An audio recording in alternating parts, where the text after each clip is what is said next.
Hello everyone, welcome back to my channel Flying Colors Tarot 1111 with Priyanka. तो आशा करते हैं विर्गोस कन्या राशि आपके लिए मिड ऑफ जून क्या एनर्जीज आ रही हैं एंड आई होप कि आपने जून मंथ की रीडिंग देखी ली होगी। तो अभी चेक करते हैं मिड ऑफ जून क्या आ रहा है आपके side Virgos. Okay, first card open करते हैं। ग्रेट, स्टार्टिंग 8 ऑफ वॉन्ड्स के साथ हो रही है। काफ़ी बिजी आपकी पर्सनैलिटी रहने वाली है, काफ़ी लोगों से आपका गेट टुगेदर होते हुए दिख रहा है। सेकेंड कार्ड आ गया है 9 ऑफ सॉर्ड, देन आया है 7 ऑफ सॉर्ड। तो सबसे पहले 9 ऑफ सॉर्ड बता रहा है कन्या राशि कि आप पिछले कुछ समय से किसी चीज़ की, किसी सिचुएशन के बारे में सोच के बहुत ज़्यादा टेंस्ड चल रहे हैं, ओवर थिंकिंग कर रहे हैं, स्लीपलेस नाइट्स आपकी निकल रही हैं। शायद आपका रिलेशनशिप में आपका कम्युनिकेशन मेंटेन नहीं हो पा रहा है, या आप मूव ऑन करने का सोचते हैं लेकिन स्टक हो जाते हैं। कुछ चीज़ें आपको पीछे खींचने की कोशिश करती हैं। आपकी कुछ ऐसी मेमोरीज बोल लीजिए, या पास्ट में आपके साथ ऐसा कुछ हुआ है जिसमें आप उसको भुला नहीं पा रहे हैं, उस चीज़ को आप आगे नहीं बढ़ पा रहे हैं, पीछे नहीं छोड़ सकते हैं। कुछ तो है आपके लिए जो स्टकनेस क्रिएट कर रहे हैं। तो जून के स्टार्टिंग में या मिड ऑफ जून जितना आप अपने आप को पॉजिटिविटी में ले जाने की कोशिश कर रहे हो, जितना आप नए लोगों से कनेक्शन बना रहे हो, उतना ही आप जब अपने आप को रिलैक्सिंग मूड में लेके जाते हो ना, तभी कुछ चीज़ें आपको याद आ जाती हैं कि आपके साथ क्या हुआ, आपने कितना स्ट्रगल फेस किया है। कोई बात नहीं है कन्या राशि, एक बात बता दूं, मिड ऑफ जून फाइनली आप इस एनर्जी से मूव ऑन कर रहे हो। देख रहे हो 9 ऑफ सॉर्ड के बाद है 7 ऑफ सॉर्ड। जो चीज़ें आपको पकड़ के रखी हुई हैं आपने, या आपको परेशान कर रही हैं, या आपको ओवरलोडेड आप फील कर रहे हो, या फाइनेंशियल प्रॉब्लम चल रही है, जो भी आपकी लाइफ में सिचुएशन स्टक चलेगी, फाइनली आप उससे मूव ऑन कर रहे हैं। जितनी नेगेटिविटी आपको बैरियर बनी हुई थी, लिए पॉजिटिव एनर्जीज आने नहीं दे रही थी आपके साइड, उतना ही आप देख रहे हो आपके हाथ में स्वॉर्ड है। एक एक नेगेटिव एनर्जी को आप एलिमिनेट कर दोगे, कट करने का काम करोगे। ठीक है, देख रहे हो यहाँ पे विंग्स भी दिख रहे हैं आपको इस क्रो के। तो आपने इसके विंग्स को काटा है ना, मतलब आपने इस नेगेटिविटी को ही अपनी लाइफ से कट कर दिया है। अब आप इसको एंटरटेन नहीं करने वाले। फिर चाहे आपको लोग परेशान करें, चाहे आपकी लाइफ में ड्रामा क्रिएट करें, चाहे आपको पीछे लाने की कोशिश करें, जो भी चीज़ें हैं, आपको कोई एनर्जी अफेक्ट नहीं कर पाएगी। ये कार्ड सेंटर ऑफ अट्रैक्शन को भी बता रहा है। तो आप लोगों की नज़रों में रह सकते हैं, या तो आप ग्रोथ आपके साइड ज़्यादा बेटर वे में आ रही है, आपकी मेहनत का रिवॉर्ड आपको दिखना शुरू हो गया है, या कुछ तो ब्राइटनेस आपको प्रोवाइड की जा रही है जो आप सेंटर ऑफ अट्रैक्शन रहोगे।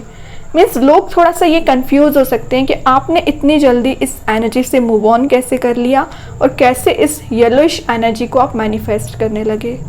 ठीक है, काफ़ी नए लोगों से आपका कांटेक्ट मेंटेन हो सकता है। कुछ लोग अपने पुराने फ्रेंड से यहाँ मिलने वाले हैं, या आपके घर का एटमॉस्फेयर जो टेंस्ड चल रहा था, कन्फ्लिक्टिंग चल रहा था, या आपके काम नहीं बन रहे थे, तो ये कार्ड बता रहा है आपके काम बनना शुरू हो जाएंगे। आप जो भी स्ट्रैटेजी अपनी अप्लाई करोगे, जिस प्लानिंग के साथ आगे बढ़ोगे, जिस माइंडसेट के साथ आगे बढ़ोगे, वो काम आपका होगा। नहीं तो अभी तक क्या होता था, आप जो सोचते थे वो तो होता ही नहीं था, और निगेटिविटी आपको ज़्यादा मिल जाती थी। तो ये एनर्जीज रिलीज होंगी। ठीक है, ये कार्ड एक ट्रैवलिंग की एनर्जीज को भी बता रहा है। तो मिड ऑफ जून आप कहीं ट्रैवल पर जा सकते हैं, और ये आपकी कोई बिजनेस ट्रैवल भी हो सकती है, मतलब अपने काम के पर्पज़ से, जॉब के पर्पज़ से आप कहीं जाने वाले हैं। ओके, ये कार्ड ना आपके डिटर्मिनेशन को बता रहा है, आपकी स्ट्रेंथ को बता रहा है, जो मिड ऑफ जून इंक्रीज होने वाली है। और ये जो डिस्ट्रैक्शंस आपकी लाइफ में आ रखे हैं, पेनफुल सिचुएशन आ रखी है, आपने इसको लेट गो कर दिया है। और ये तीनों कार्ड आपको बता रहे हैं कि जब भी आपको सही अपॉर्चुनिटी दी जाती है, तभी आपको उस पर काम करना है, तभी चीज़ें वर्कआउट होंगी।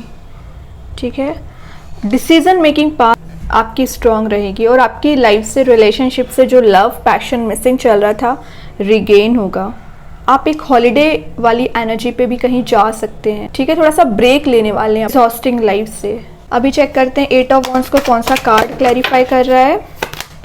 वर्ल्ड, तो वर्ल्ड बता रहा है सारी चीज़ों को बहुत अच्छे से एनालाइज करोगे, कंप्लीटनेस आपको फील हो रही है। अगेन ये कार्ड ट्रैवल को बता रहा है, मतलब ट्रैवल के नीचे ट्रैवल का कार्ड, तो ये तो हार्ड चांसेस बन रहे हैं कि आप थोड़ा सा ब्रेक ले रहे हो अपनी हेडेक वाली सिचुएशन से। ये कार्ड एक आपके ट्विन फ्लेम जर्नी को भी शो कर रहा है, तो अगर आप किसी ट्विन फ्लेम जर्नी में चले आ रहे हैं ना, उसमें आपको ऐसा फील होगा कि सही रास्ते पे आगे बढ़ रहे हैं, सही जर्नी पे आगे बढ़ रहे हैं, और बहुत जल्द आपके रियूनाइट होने के भी चांसेस बन रहे हैं यहाँ पे। ये कार्ड ना एक सक्सेसफुल एनर्जी का भी कार्ड है, न्यू बिगनिंग को भी शो करता है, तो आप अपने करियर में एक सक्सेसफुल पर्सन बनते हुए दिख रहे हैं। कुछ चीज़ें हैं जो आप नए सिरे से शुरुआत कर सकते हैं। आपकी जो सक्सेस एकदम कॉर्नर में थी ना, तो आप उसको वापस से एक एनर्जेटिक वे में रीअप्लाई करने वाले हैं लाइफ में। कोई बिजनेस हो सकता है, कोई जॉब हो सकती है, जो एक फन लविंग एनर्जी में आपको लेके आएगा। डीपर लेवल पे आपका कनेक्शन बनते हुए दिख रहा है, आपके रिलेशनशिप में भी और अपने करियर में भी आप अपना रिलेशनशिप मेंटेन कर रहे हैं। आपका जो मन नहीं लगता था ना अभी तक काम में, आपका मन लगना शुरू हो जाएगा। अभी देखते हैं 9 ऑफ सॉर्ड को कौन सा कार्ड क्लैरिफाई कर रहा है। किंग ऑफ सॉर्ड, मतलब सॉर्ड का जवाब सॉर्ड से ही आपको दिया गया है। तो 9 ऑफ सॉर्ड जितनी निगेटिव एनर्जीज को बता रहा था ना कार्ड, वही किंग ऑफ सॉर्ड उतनी ही पॉजिटिव एनर्जीज को बता रहा है। किंग की एनर्जी इतनी ज़्यादा अट्रैक्टिव रहती है ना कि कोई इसको डिफीट नहीं कर पाता है, कोई इसको पीछे नहीं कर पाता है। लोग किंग से तो कंपटीशन करने का सोचते ही नहीं है, नॉर्मल लोगों की मैं बात कर रही हूँ।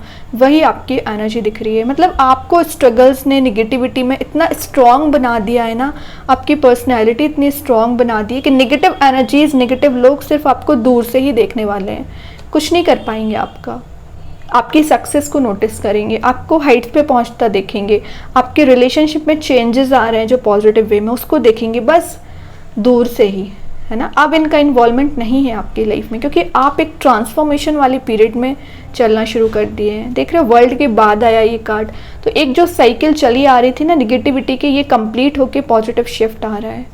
किंग आप ऐसे ही नहीं बन गए हो, आपने इतने अप्स एंड डाउन्स देखे हैं, स्लीपलेस नाइट्स निकाली है, ओवर थिंकिंग में आप गए हो, फाइनली आपको ये कार्ड प्रोवाइड किया जा रहा है। और देख रहे हो यहाँ पे वेल्थ का कार्ड भी है ये एक्चुअली, तो आप अपनी लाइफ में वेल्थ को, मनी को मैनिफेस्ट कर रहे हो। फाइनेंशियल सिचुएशन जो आपकी वीक चली आ रही थी, स्ट्रॉन्ग बनती हुई दिख रही है। कि फिर कोर्स अभी देखते हैं 7 ऑफ सॉर्ड को कौन सा कार्ड क्लैरिफाई कर रहा है यहाँ पे। हैंग्ड मैन, तो जो सिचुएशन स्टक चल रही थी उसी से आप मूव ऑन कर रहे हैं। जो सक्सेस रुकी पड़ी हुई थी आना शुरू हो जाएंगी। जो डिसीजंस आप नहीं ले पा रहे थे, डिले कर रहे थे, डिले एनर्जीज रिलीज हो रही हैं। आपके पास आइडियाज बहुत थे, पॉजिटिविटी थी, लेकिन आप उसे इम्प्लीमेंट नहीं करते थे, तो फाइनली इम्प्लीमेंट करना शुरू कर दिए हो। एंड बॉटम से आया S of wands, new beginning को बता रहा है, तो रिलेशनशिप में न्यू बिगनिंग आ रही है, एक एनर्जी का फ्लो होना शुरू हो जाएगा। थिंकिंग भी अगर मैच नहीं हो रही होगी ना, तो आपकी थिंकिंग मैच होती हुई दिख रही है, आप दोनों डीपर लेवल पे कनेक्टेड होते हुए दिख रहे हैं, तो बहुत पॉजिटिव कार्ड है। न्यू बिगनिंग का मैसेज तो मैं आपको शायद पहले दे चुकी हूँ, वही ये कार्ड बता रहे हैं। कि फिर गोस अभी चेक करते हैं एंजल्स आपके क्वेश्चन का क्या आंसर देना चाह रहे हैं। मिड ऑफ जून क्या आ रहा है आपके side. In the near future, तो in the near future in the sense नहीं कि बहुत टाइम ड्यूरेशन की बात हो रही है, विद इन अ मंथ ही आप चेंजेस देखेंगे, पॉजिटिविटी देखेंगे, ट्रस्ट करिए, ठीक है। देखते हैं यूनिवर्स आपको क्या गाइडेंस प्रोवाइड करना चाह रहे हैं। फिर गोस क्या आ रहा है आपके side. It's time to release negativity, तो जो नेगेटिव एनर्जीज, नेगेटिव थॉट्स आप अपने माइंड में रोटेट करते रहते हैं, स्टक चल रहे हैं, उससे मूव ऑन करिए, रिलीज करिए उस एनर्जी को। और जैसे ही आप इस एनर्जी को रिलीज करेंगे, वैसे ही आप पॉजिटिव शिफ्ट देखना शुरू कर देंगे। तो ध्यान दीजिए अपने ऊपर कि आप अपना टाइम वेस्ट कहाँ करते हैं, है ना, टाइम वेस्ट ना करें। अभी देखते हैं कृष्णा गाइडेंस कार्ड से क्या आ रहा है। डेथ का कार्ड आ गया है, तो ये ना एक रीबर्थ को शो करता है। तो जो चीज़ें एंड हो चुकी हैं, जो रिलेशनशिप एंड हो चुका है, करियर में डिस्ट्रक्शन आ रखा है, तो फाइनली वापस से चीज़ें रिन्यू हो सकती हैं, है ना। एक जॉयफुल एटमॉस्फेयर में आप जाते हुए दिख रहे हैं। तो सॉरो जो चला आ रहा है, पेनफुल सिचुएशन चली आ रही है, इसका भी एंड होगा। डिवाइन एनर्जी पे ट्रस्ट रखिए। अगेन यहाँ पे लिखा है death and a new beginning, and होना चीज़ों का, फिर रीस्टार्ट होना, ठीक है। चेक करते यूनिकॉर्न एंजल्स आपको क्या मैसेज देना चाह रहे हैं। विरगोस क्या आ रहा है आपके side. Surprise, look for the unexpected today, तो आपका हर दिन सरप्राइजेस से भरा रहेगा। पॉजिटिव सरप्राइजेस की मैं बात कर रही हूँ, क्योंकि यहाँ पे यूनिकॉर्न्स आपको सरप्राइज दे रहे हैं एक्चुअली। तो यूनिकॉर्न्स के सरप्राइज ना निगेटिव नहीं होते हैं, पॉजिटिविटी से भरे रहते हैं। हर दिन आप कुछ नया फील करोगे, कुछ नई चीज़ एक्सपीरियंस करोगे। मीन्स आपको लगेगा कि आप एक अलग ही लाइफ जर्नी में चल रहे हैं। आपका सोल पर्पस क्या है, आपकी एनर्जी क्या है, आप क्या डिजर्व करते हो, उन सारी चीज़ों को आप समझ पाओगे। और यूनिकॉर्न्स है ना, वो आपकी हर पल मदद करेंगे, आपको गाइड करेंगे और आपके साथ रहेंगे। देखते हैं मैजिक कार्ड्स के थ्रू क्या आ रहा है विर्गोस आपके साइड। अर्थ, तो मे बी आप किसी अर्थ साइन से डील कर रहे होंगे। डाउन टू अर्थ आपकी एनर्जी रहने वाली है। अगर कुछ लोगों में ईगो चला आ रहा था तो वो ईगो रिलीज होते हुए दिख रहा है। ये कार्ड एक मोटिवेशन का भी है, तो आप मोटिवेटेड फील करोगे, शाइन करोगे, आपकी स्ट्रेंथ रिगेन हो रही है। और आप में भी किसी टॉरस, विर्गो, कैप्रिकॉर्न से ही डील कर रहे होंगे। आपका ही कार्ड है एक्चुअली ये। तो आप जिसके साथ भी डील कर रहे हो ना, उसके साथ आपका बॉन्ड स्ट्रांग हो रहा है, डीपर लेवल पे कनेक्शन बनता हुआ दिख रहा है। ग्राउंडेड आपकी एनर्जी रहेगी। बहुत अच्छे कार्ड्स हैं। आई होप ये रीडिंग आपसे रेजोनेट हो। अगर रेजोनेट हो तो आप मुझे कमेंट सेक्शन में बता सकते हैं। डेली गाइडेंस देखने के लिए सेकंड चैनल को फॉलो कर सकते हैं, जिसकी लिंक मैं कमेंट सेक्शन में पिन कर ही दूंगी। बाकी की रीडिंग्स के नोटिफिकेशंस आपको मिल ही जाएंगे। तब तक के लिए be positive, stay happy, good bye.